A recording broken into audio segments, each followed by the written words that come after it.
आज के सेशन पे हम लोग डिस्कस करने वाले हैं आफ्टर इफेक्ट्स सॉफ्टवेयर पे ऐसे एनिमेशंस को आप कैसे बहुत ही आसानी से बना सकते हैं। So hey everyone, welcome to my channel once again, this is Jitendra.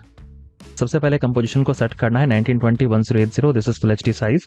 आप चाहो तो यहाँ से किसी डिफरेंट साइज को भी चूज कर सकते हो। ओके, 30 FPS का फ्रेम रेट हमने रखा है। रिजोल्यूशन को हमने अभी के लिए हाफ रखा है, आप चाहे तो इसे फुल भी रख सकते हो।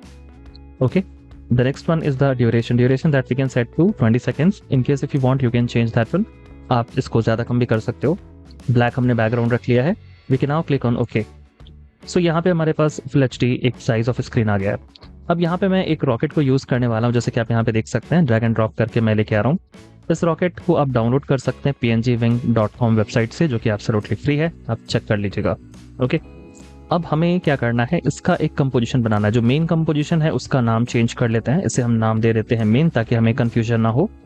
Right, click to select the PNG, right click into this one and then after we can choose new composition from selection। इस तरीके से जो selected है उसका composition हम लोग बना सकते हैं।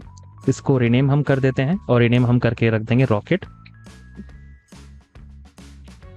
ओके, अब इस रॉकेट के इनसाइड में हमें जाना है, जस्ट बिकॉज हमें इसमें कुछ चेंजेस करने हैं। सबसे पहले तो इसे रोटेट कर लेंगे, तो डबल क्लिक कर लो आप। डबल क्लिक करने के बाद ये नेक्स्ट टैब में ओपन हो जाएगा और रोटेट करने के लिए R को प्रेस करेंगे। हम इसे रोटेट कर सकते हैं लाइक दिस। स्केल करना है तो स्केल करके थोड़ा छोटा ओवरऑल कर लेंगे। यहाँ पे रॉकेट बिल्कुल अपने फ्लेम से थोड़ा डिफरेंट होगा, बिकॉज फ्लेम में हमें फ्लेम करता हुआ दिखना चाहिए। और इसके लिए हम इसको डिफाइन कर सकते हैं Ctrl+D। सो डुप्लीकेट हमने कर लिया। डुप्लीकेट करने के लिए आप सिलेक्शन करने के बाद एडिट मेन्यू में जाके यहाँ से भी कर सकते हो। Ctrl+D is the shortcut. ठीक है, अब एक को हमने बॉडी बना लेना है। एंटर बटन प्रेस करके शॉर्टकट आप यूज कर सकते हो, और यहाँ पे भी जाके एंटर बटन करेंगे और यहाँ पे फ्लेम हम लोग रख सकते हैं। ठीक है जी, तो अभी के लिए हम लोग चाहें तो उसको प्रॉपर रोटेशन दे सकते हैं। लेयर की विजिबिलिटी नहीं आ रही होगी तो आप हाइड एंड हाइड करके चेक कर लेना। रोटेट करने के लिए R यूज करना, लेकिन रोटेशन का काम पहले कर लेना, बाद में ये यहाँ पे डुप्लीकेट करना। अब पहले हम इसको हाइड कर लेते हैं, नीचे वाली लेयर को, बॉडी का सिलेक्शन करते हैं और इसमें हम मास्क अप्लाई करेंगे, जिसके लिए यूज करेंगे पेन टूल। यहाँ पे जाके आपको सिंपली यहाँ पे एक छोटा सा लाइन इस तरह से ड्रॉ करना है, जो कि इस फ्लेम वाले पार्ट को सेपरेट करेगा बॉडी से। ठीक है, आपको कुछ मिस्टेक अगर लगता है तो आप इसे जूम इन करके थोड़ा डिटेलिंग्स के साथ भी जा सकते हो। It's completely fine. कुछ इस तरीके से, और यहाँ पे ड्रैग कर लो, और ये कुछ इस तरीके से। ये वाला पोर्शन पे थोड़ा सा ध्यान से दे देना, बाकी तो आप कैसे भी करोगे चलेगा, बिकॉज हमें वो फर्क नहीं पड़ता। सो ये आप देख सकते हो कि हमने मास्क अप्लाई कर दिया है, तो ये बॉडी रॉकेट का सेपरेट हो चुका है। और अब हम फ्लेम वाले पार्ट पे आएंगे, तो इसको हम ऊपर वाले को हाइड कर लेते हैं, फ्लेम को एक्टिव कर लेते हैं। फ्लेम को एनिमेट करने के लिए फ्लेम को सेपरेट करना जरूरी है, जिसके लिए अगेन हम लोग पेन टूल को यूज करेंगे। और एंकर पॉइंट पहले से यहाँ पे है, अगर नहीं है तो आपको चेंज करना पड़ेगा पोजीशन को, वो मैं अभी आपको बता दूंगा कैसे करना है। ठीक है, तो हमने इसको कुछ इस तरीके से लेना है और हम इसको यहाँ पे कंटिन्यू कर लेते हैं। ठीक है, और हम लोग इसको यहाँ से स्टार्ट एंड पॉइंट को मैच कर लेते हैं, ताकि हमारा फ्लेम सेपरेट हो जाए। जैसे एंकर पॉइंट आपको सेट करना है, तो इसके लिए हमारे पास यहाँ पे ऑप्शन एंकर पॉइंट का, आप आउटसाइड में क्लिक करके फिर से एक बार क्लिक करो, एंकर पॉइंट यहाँ पे दिखेगा। अगर ये नहीं आ रहा तो मेक श्योर आप इसको यूज कर लें, वाई शॉर्टकट है। और जहाँ पे भी आप चाहे इसके एंकर पॉइंट को आप रख सकते हो, तो आप इसे एग्जैक्टली यहाँ पे रख लोगे। मेक श्योर स्नैपिंग को ऑन करके रखिएगा, ताकि पॉइंट सेंटर पे आ जाए। और इसके बाद हम इसे एनिमेट करेंगे, तो एनिमेट करने के लिए आपको क्या करना है, देखो मैं आपको बताता हूँ आसान सा तरीका, वैसे कई सारे तरीके हो सकते हैं। तो स्केल हमें करना पड़ेगा, S को प्रेस करेंगे, स्केल के लिए हमारे पास आ जाएगा। हेडर के पोजीशन को स्टार्टिंग पे रखेंगे और इसके बाद हम यहाँ पे की फ्रेम को एक्टिव कर लेंगे। एक सर्टेन डिस्टेंस में एक और की फ्रेम डालेंगे और फिर एक नेक्स्ट की फ्रेम हम लोग यहाँ पे डालेंगे। ठीक है, प्रीवियस की फ्रेम में जाने के लिए आपको यहाँ पे यूज करना पड़ेगा, और प्रीवियस में जाने के बाद हम लोग स्केल में ये वाला जो ऑप्शन देख रहे हो ना, लिंक वाला, इसको ऑफ कर दो। अब आप सेपरेटली इधर से थोड़ा सा और इधर से थोड़ा सा, क्योंकि ये टिल्टेड था, अगर रोटेटेड नहीं होता तब तो डायरेक्ट कर लेते, है ना, लेकिन ये वाले को ब्रेक करके कीजिएगा, जस्ट बिकॉज हमें इधर से नहीं चाहिए, हम इधर से चाहिए। तो देख सकते हो इस तरह से ये अभी एनिमेट हो रहा है। और इसी चीज को अब हम कंटिन्यू करेंगे, तो हमें कॉपी करना पड़ेगा। एडिट में जाके देखो कॉपी का शॉर्टकट क्या होता है, Ctrl+C। कॉपी कर लेने के बाद हमें पेस्ट करना पड़ेगा डिस्टेंस को चेंज करके। तो मैं यहाँ पे शॉर्टकट यूज कर रहा हूँ और Ctrl+V। अब हम इन सभी का सिलेक्शन करेंगे, Ctrl+C, और इसी चीज को मैं फटाफट से रिपीट कर लेता हूँ। ये पूरा सिलेक्शन करते जाओगे आप। और आपको यहाँ पे पेस्ट करना पड़ेगा। ठीक है, अब देखो ये अगर हम स्टार्टिंग से करें ना, अगर आपको ये फास्ट चाहिए तो आपको ड्यूरेशन क्या करना पड़ेगा, कम। ड्यूरेशन कम ज़्यादा करने के लिए पूरे का सिलेक्शन कर लो, कीबोर्ड में ऑल्ट को होल्ड कर लो और आप इसे ड्रैग करके ड्यूरेशन कम कर सकते हो। अगर आपने ड्यूरेशन कम कर दिया तो ये फास्ट हो जाएगा। देखिए, अगर और फास्ट करना है तो ऑल्ट होल्ड करके अब हम 2 ही सेकंड पे इसको कर देते हैं। देख रहे हो, अब ये पूरे का सिलेक्शन कॉपी ऑल्ट होल्ड करके करिएगा, ध्यान रखिएगा। इसी प्रोसेस को हम लोग रिपीट करते हुए आगे चलते हैं। सारे का सिलेक्शन और फिर यहाँ पे जाके पेस्ट, कंट्रोल वी और कंट्रोल वी। ठीक है, अब हमारा फास्ट हो जाएगा। देखिए कुछ इस तरीके से होगा। सो अगर हम इसको एक्टिव कर ले, बॉडी को यहाँ पे फिट कर लेते हैं, तो हम देख सकते हैं क्लियरली कि हमारा जो एनिमेशन है, स्टार्टिंग पे आप आ जाओ, देखो। ठीक है, तो फ्लेम वाला हमारा एनिमेशन बन रहा है। अब आ जाते हैं मेन वाले लेयर पे। इसमें बैकग्राउंड भी हम लोग डाल सकते हैं, यूनिवर्स का, स्टार का, जो भी देना है सो आप दे लो। लेकिन यहाँ पे अब जो मेन प्रोसेस उसको समझते हैं, तो पेन टूल को यूज करेंगे पाथ बनाने के लिए कि आपको रॉकेट को कैसे एनिमेट करना है।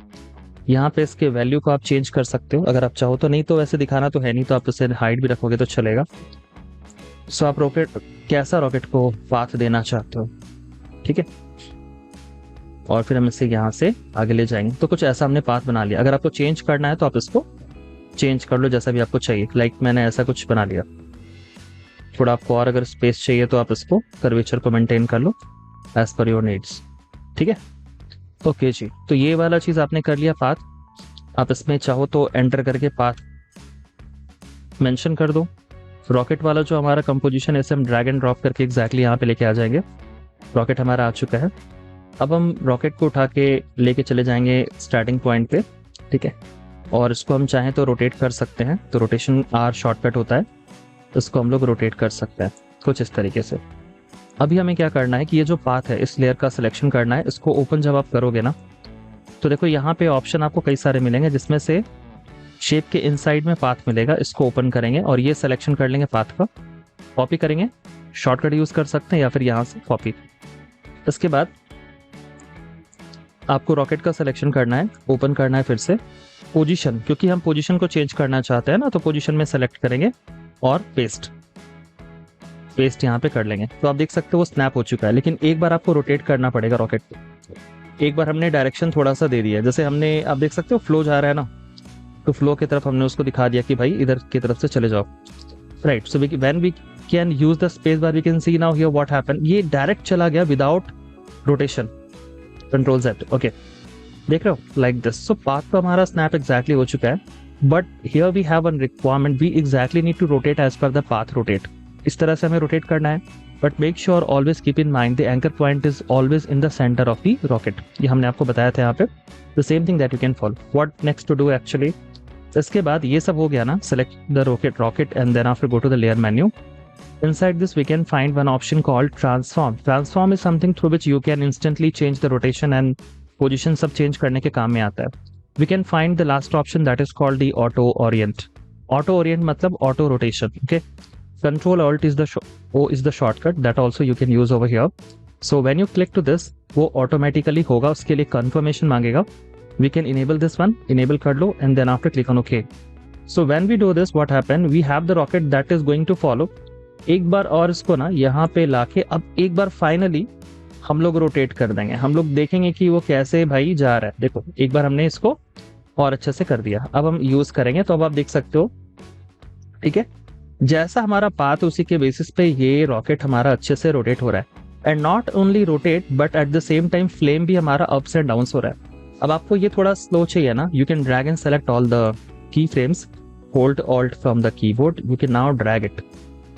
तो आप इसको ना ड्रैग कर लो, तो जितना ड्यूरेशन चाहिए 10 सेकंड्स में हमने पैन कर दिया, तो ये थोड़ा धीरे जाएगा रॉकेट। देखो, देख रहे रॉकेट, यहाँ पे फ्लेम भी हमारा कुछ इस तरीके से जा रहा है। So this is how very easily we can rotate and as per the path requirement. ठीक है, तो इस तरीके से हम लोग आफ्टर इफेक्ट में काफी अच्छा ट्यूटोरियल बना सकते हैं। अब देखो ये जाके रुक गया, क्यों रुक गया? क्योंकि हमारा पाथ लिमिटेड था वहां पे। अगर हमें उसको स्क्रीन के बाहर लेके जाना है as per the scene requirement, तो हमें उसको थोड़ा सा एक्सटेंड तो करना पड़ेगा ना, क्योंकि अगर पाथ ही छोटा है तो फिर कैसे होगा? एम आई राइट? देखो यहाँ तक पाथ आ गया। सो अब हम लोग क्या करेंगे, पेन टूल को एक बार फिर से क्लिक करके सेलेक्ट करेंगे, we can now extend the area of the path so that the rocket also follow the same. ये चीज आप पहले ही कर लेना, जितने बड़े साइज का रॉकेट है उतने बड़े साइज का आप इस तरह से मैनेज कर लेना, ठीक है। अब देखो यहाँ से अगर मेरा रोटेट कर रहा है ना, तो रोटेट करके ये बाहर चला जा रहा है, देख रहे हो। थोड़ा सा और हमें एक्सटेंड करना पड़ेगा, राइट। तो चलो जी, हम इसके की फ्रेम को भी थोड़ा सा एक्सटेंड कर देते हैं हल्का सा। और हमारा पाथ का जो एरिया है ना, ये एक्चुअली हम लोगों को पहले करना है। क्यों करना है पहले? जस्ट बिकॉज की फ्रेम हमने कॉपी किया ना यहाँ से पाथ को, सेम चीजें वहां पे चली गई। अगर हम अब करेंगे तो थोड़ा सा हमें मेहनत ज्यादा करना पड़ेगा। तो हम एक काम कर सकते हैं, प्रीवियस की फ्रेम पे चले गए यहाँ पे, ठीक है, और इसको हम यहाँ से एक्सटेंड करके मैनुअली लेके चले गए। लेकिन ये तब करना पड़ेगा जब आपने बाद में चेंज किया, बट अगर पहले से ही बड़ा रखोगे तो आपको करने की जरूरत भी नहीं है। जस्ट मैंने आपको ये बताया क्योंकि कुछ एक स्टूडेंट्स को हो सकता है डाउट हो, for that reason. Now we can again just play by using the space bar from the keyboard. So this is how very easily we can create this type of the animation inside the After Effects software, and I hope things are clear to you also.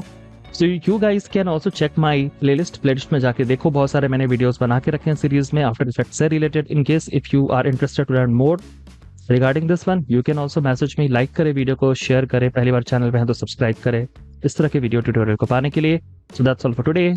Bye. Take care and thank you.